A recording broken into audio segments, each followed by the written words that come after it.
GSC Invitational Play-ins. This is Rezzo versus Nicole. This is game 1 out of their best of 3. And I'm definitely not stalling because I forgot what bracket this is in. But of course, it's always gold bracket. It just seems like a lot of the games that we've been doing are gold bracket as of late. So this is game 1. And it looks like Rezzo brought a stall team, and I have no idea what nicknames these are. So I'm assuming they're funny. Or it has something to do with Nicole. However, getting Thief on Lax is a pretty big deal for Nidoking. People were talking in the Discord about Nidoking's dip in usage in SPL because of lots of S-Talk Lax. Ooh, well here's a Gengar, hoping that really is S-Talk Lax. Nice play, just making sure Nicole stays honest and doesn't get too feisty, too up and at it, and does get massively rewarded by catching the Snorlax. If this was an EQ Lax, which it very likely isn't, then that would have been quite the play to just EQ the Gengar on the switch. Dynamic Punch missing. Rezzo now electing to rest the Lax, not wanting to end up taking some stray ice punches into a freeze. Still taking plenty of those. Has not shown if he's Flame or if he's Earthquake. Now, against a stall team, burning this many double edges this early would be a little bit questionable. However, he's definitely not playing a stall team. Gengar just started a T-Bolt. The last move is almost assuredly Explosion. He does get to Spike on this, kind of for free. Like, 36% isn't free. Alex, he'll probably hoping to get 40 on there on Ice Punch. Really just doesn't want to take another T-Bolt there. So he goes to Tar. Tar does take a chunk from that. Of course, spikes are up even though it doesn't show it. Dynamic Punch misses on the Gengar, from Gengar on the Tar twice. That is a very sketchy situation to be in. Ooh, interesting. It's EQ Crunch, not a curse. Probably not a Curse Tar then. Probably Roar, maybe Rest. Less likely that it's Screech. But yeah, even more like outright saying this is probably Sleep Talk Lax. EQs into the Lax without lefties. This Lax really needs to Sleep Talk Rest here, otherwise it's probably dead, and it doesn't. This is just Alex to say, yeah, I can't really switch into Nidoking. If he thunders by Scarm on the switch, I'm in trouble. So yeah, just electing to sack the Lax. Dawn Fan comes in. Interesting. Goes for the Rapid Spin. Does spin the Spike. There have been spikes there the whole time. Yeah, but Cloyster just gets to lay them back up. Dawn Fan has a similar problem to Golem, where it kind of just invites Cloyster in. HP Ice bouncing off the Tyranitar, which does Pursuit the Coup, which goes to the Dawn Fan. The Dawn Fan can spin here, but does it Toxic for the Cloyster? It has not shown so yet. I would think it would. Coup on Lax. Lax is out of range. Does get a rest. Fori coming in, hoping to spike while Snorlax is sleeping. It does get that. Is this Giga Drain Fori, which will be able to stay in on Cloyster? No, it goes to the Toxic. And Nicole lets the Cloyster get Toxic, which is a big deal. Now Dawn Fan can actually spin on it.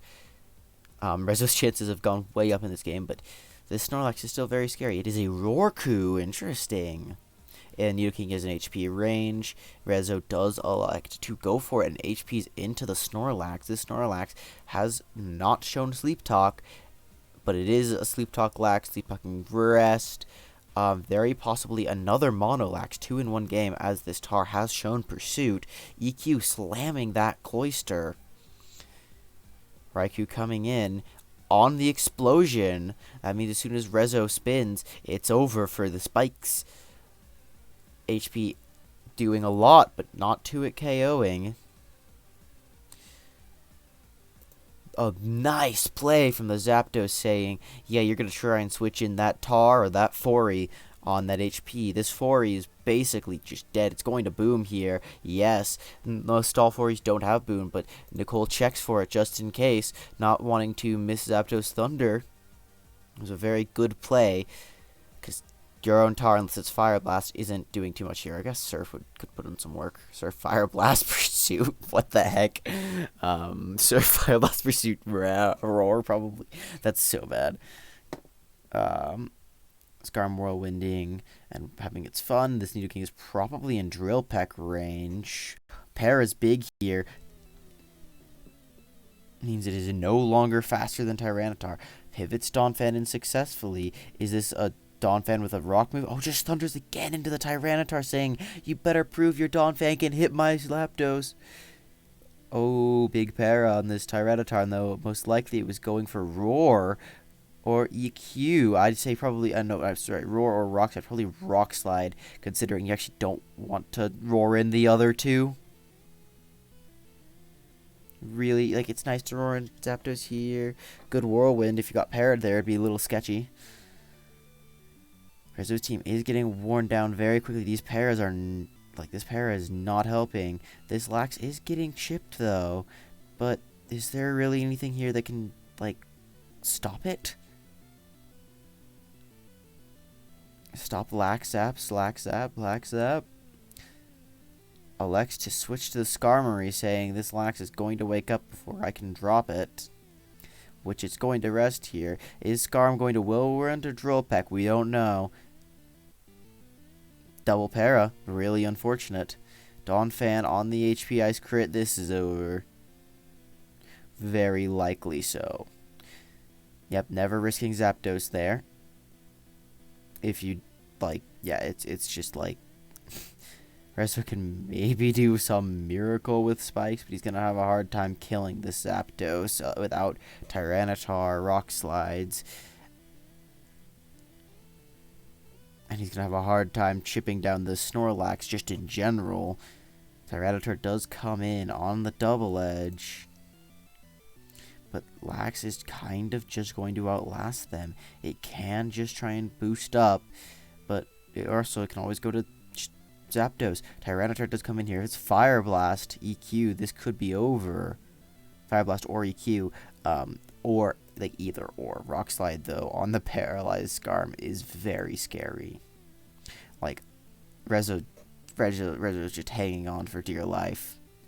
At this point, the game is essentially over. Prolonged more so by the fact that Thunder missed. However, Lax now outspeeds, gets a rest off. Rezzo takes some lefties on Skarmory, but, really, this game isn't going to end in his favor.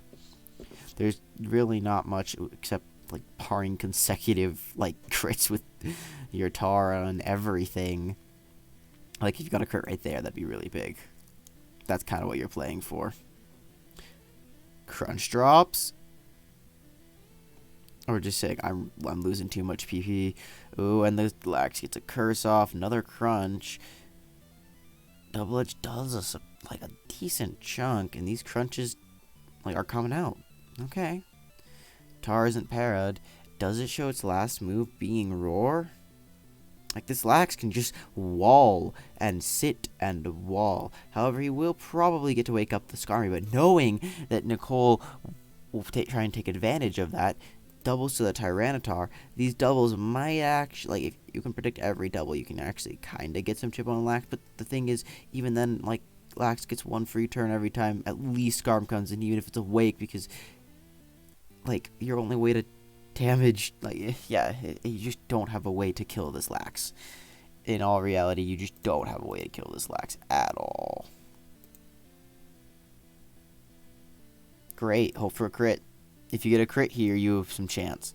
But if not, Lax gets to rest, and then you have to start the whole cycle again to hope you can get a crit. Just crunching, saying I need to value my Rock Slide PP.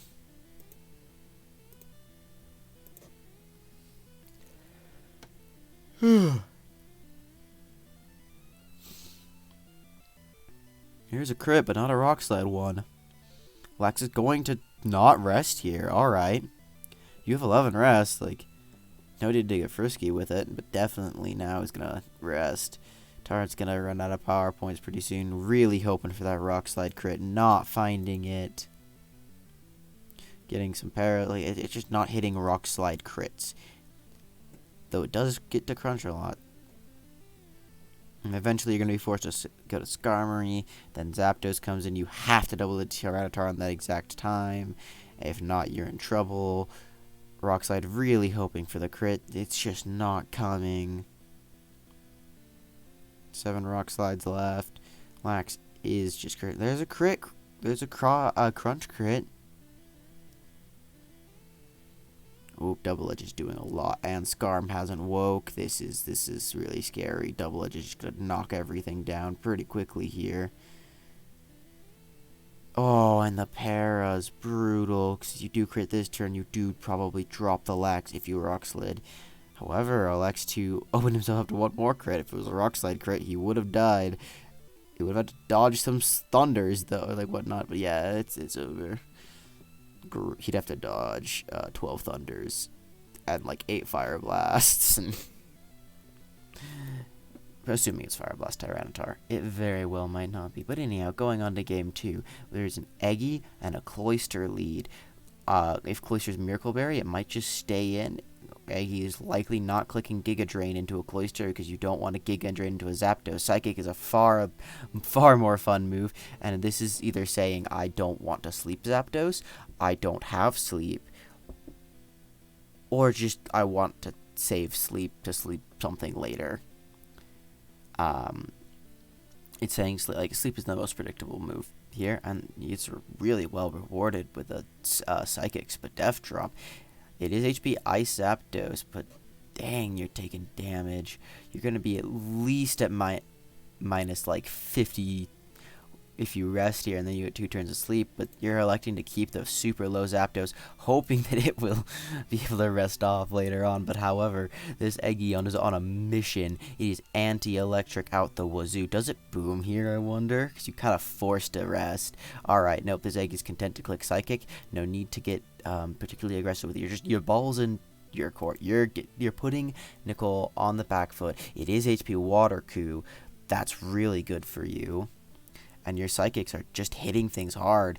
Does not look like Nicole wants to take on this Eggy with their Snorlax, possibly indicating it's a non-sleep talk Lax. Most of the Laxes on Double Electric aren't. Don't carry it. But if this Eggy starts getting Psychic drops on this Raikou, things could get really scary really fast, especially if the Raikou is awake when that happens. So Eggy gets a free sleep into anything that comes in. And this Raikou is not able to beat down this Eggy. Elects to finally go for the explosion, just saying, I'm claiming the kill of Raikou. Gets Cloyster in on the Snorlax. That's dang. There's a very non-insignificant chance that Nicole would just go to their Zapdos to say, I want to rest it on whatever you bring in, and it's very possible Rezzo even attacks here, but he didn't. He made the best play and got spikes, got the guaranteed damage. But there's a non-zero possibility you try and prevent Zap from switching in, but no, just Nicole is not coming in with the Zapdos, and Rezzo is just saying, I'm going to treat this Snorlax like I treat any Snorlax. I Toxic it, I get it low, and then I'll be able to phase it on later. He still's got Boom. He's probably going to switch this out to preserve it. He has a decent chance of switching to his own Zapdos because it takes Double Edge okay, and it has at least a decent chance of preventing opposing Zapdos from resting. No, it's just Golem. Okay, and there's no Zapdos coming in, because you don't want to get it boomed on, and you don't want to get it surfed, and Rezzo's saying, I don't need to take the risk of surfing into this Lax and getting Double Edged and killed, or booming into a Gengar, because Gengar is really often on these teams. Just goes to Golem. Great. Does he roar out Zapdos here? No, he goes to Lax, saying, this covers Gengar. That's fantastic. Covers Gengar staying in and clicking HP Water. And it also covers Zapdos switching in. If this was a Double Edge, that would be a very scary position for Nicole to be in. I'm wondering if this is probably a Tyranitar or a Golem, right? I'm wondering why they didn't go to Tyranitar or Golem. I was right. It is not a Sleep Talk Lax. It is a Boom Lax. Let's go. I love Boomlax on double electric. Also, what a crit.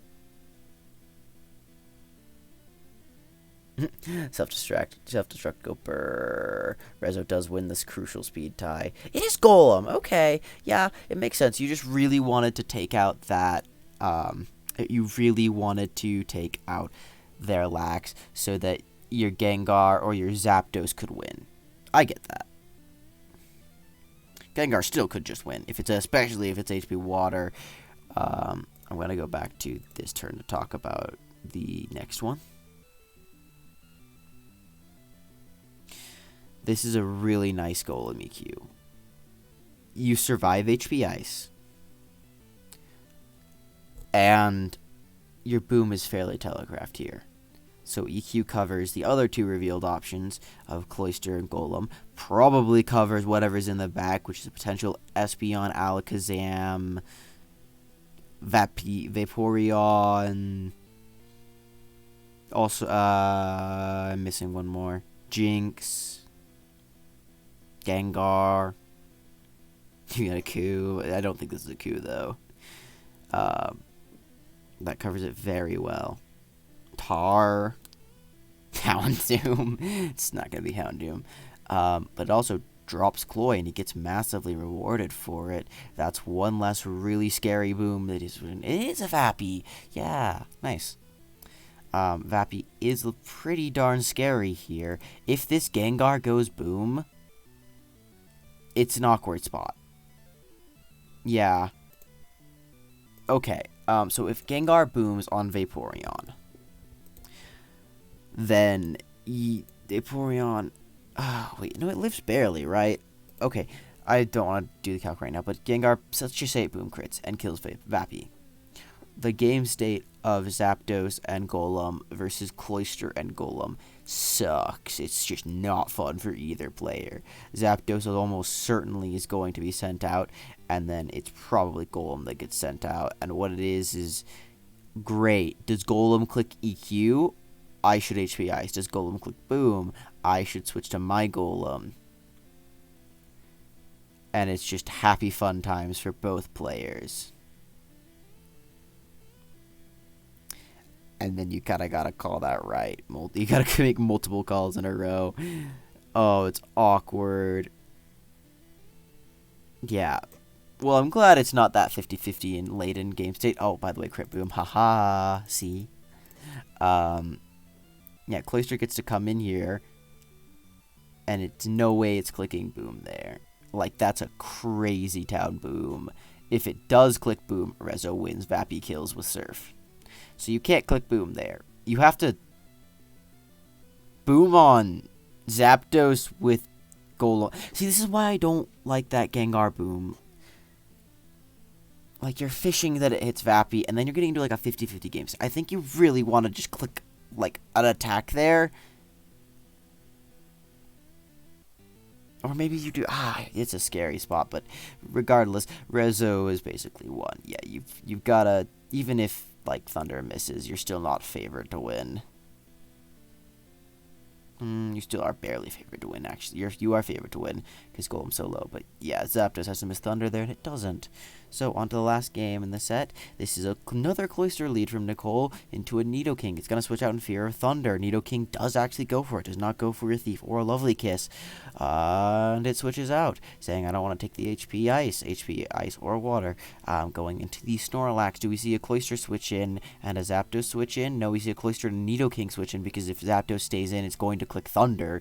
Therefore, Nidoking is a perfectly safe switch in. And now you've got the same line again, and it does elect to Lovely Kiss into the Zapdos. Zapdos stays asleep. Sleep Talk's the correct move. Does a chunk. Ice Beam hits it. Okay, this is not your favorite spot if you're the Nidoking user, electing to switch out, hoping for HP Ice or Rest. Well, it depends on if you really want the Zapdos to sleep or you want to regain your sleep pressure. However, Cloyster comes in on the double edge. Not another play from Rezzo to get that Nidoking in there. It's a lot harder when your opponent's clicking Sleep Talk and they don't get to pick their moves. Cloyster popping in to say, hi, I want a Spike too. I don't know why Spikes aren't showing up on Rezzo's side, but they are there. Because it's Cloyster Toxic. If Nicole switches out here, and Rezzo has a golem, that could be very irritating, but it chooses to stay in with the cloister, and Rezzo chooses to stay in and surf with the cloister. That does cover a possible Gengar switch in trying to blank a Toxic and just guarantee some chip on this cloister. Is there a particular reason Rezzo needs chip on this cloister?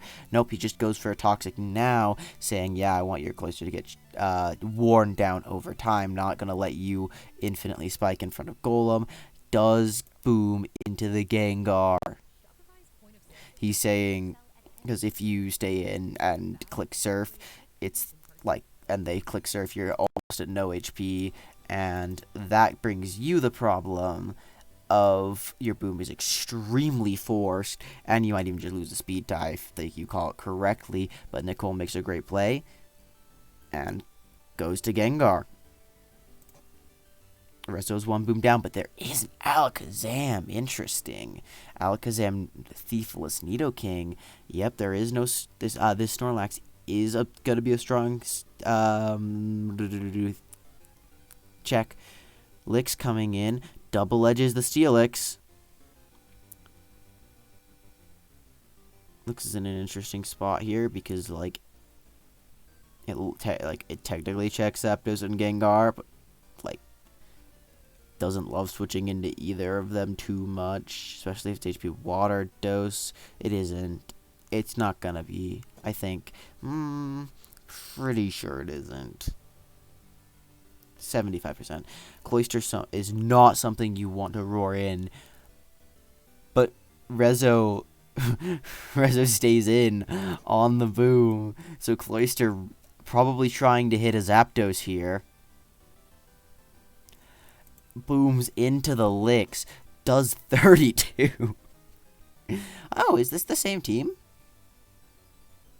Did Nicole just run it back? Is this a Boomlax? Or did they keep everything the same and just make it a Curse-Lax? Or like an LK-Lax to be extra brutal?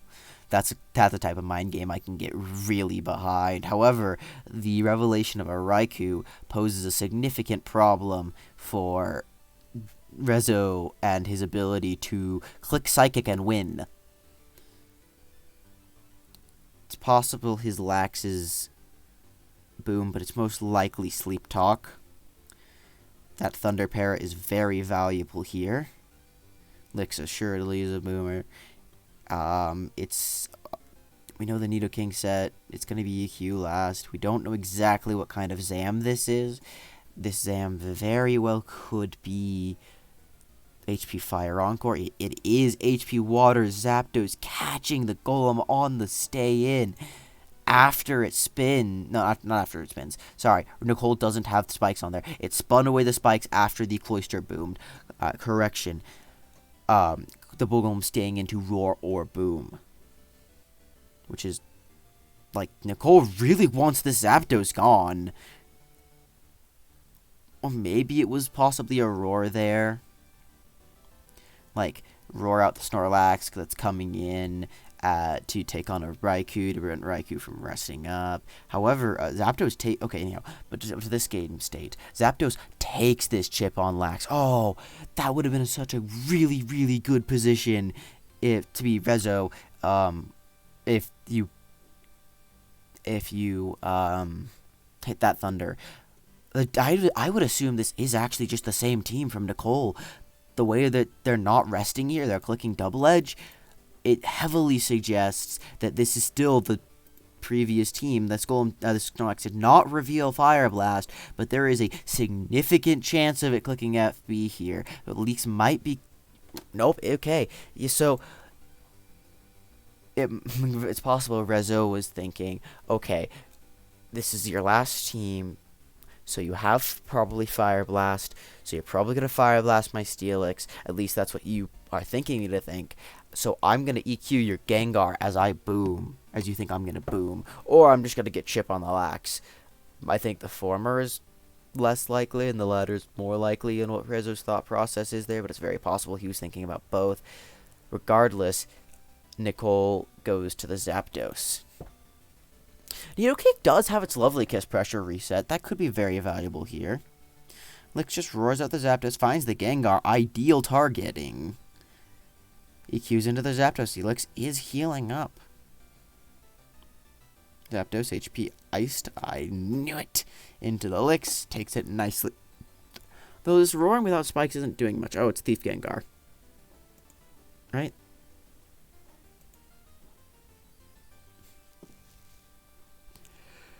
Oh, I should have caught on to that earlier. Probably is Thief Gengar. Like, Licks is cursed. Okay. Like you're getting a lot of shuffling here, and that's about it. You're not really getting damage on the board. I get wanting to call. Okay, if you have Fire Blast, this is an extremely tempting time to click it. Wow. Okay, I guess you don't. Because you're faster, guaranteed now. No. Okay. So Snorlax goes out to Zapdos. And okay, so yes, Nicole is thinking Rezzo clicks Boom. That finally clicks Boom this turn because they're in 2-hit KO range for Hidden Power Ice, similar to how they predicted the Cloyster would Boom when it was in 2-hit KO range from Surf. However, Rezzo's just like, I'm not in range to die yet. I can still be clicking my buttons. She's showing significant restraint with this Boom. And like, yes, you do want to nail Zapdos. You want to nail Zapdos or Coup. Probably Zapdos, because Parrot Coup, Alakazam can muscle through that. But yeah, Zapdos is a little pretty annoying if it's full health. And Gengar, like, Alakazam feasts on Gengar. So I do understand the reasoning, and losing Gengar here isn't that big of a deal, but it's still fairly big. Because now this Lix is in even better position, and it does just get a click Boom. I don't blame him for just clicking Boom here. I suppose you could EQ to get really cute, but like, no need, really. You can just claim your kill and then go Nidoking and click the sleep move. Or Kazam. Okay, that works. Yeah. Instead of having it be a Nidoking break, like Nidoking opens up Zam can open up Nidoking. I understand that, especially if you get a Psychic Special Defense drop immediately and don't get parried by the Thunder. Yeah, Psychic won't kill here. Thunder misses, which is brutal here. It would have killed the Zam. However, you're in a not fun spot after that because he gets to go to his choice of Nidoking or Snorlax and click the moves. However, I do think Nicole is in a much better spot. Like, that's a really awful miss. I like to switch out. Alakazam is in range to die to Double Edge, but of course Lax is in range to die to a crit. Okay, Zam just zamming. Rezzo wins the set. And moves on to winner's bracket round 2. Nicole moves to loser's bracket round 2. Nice.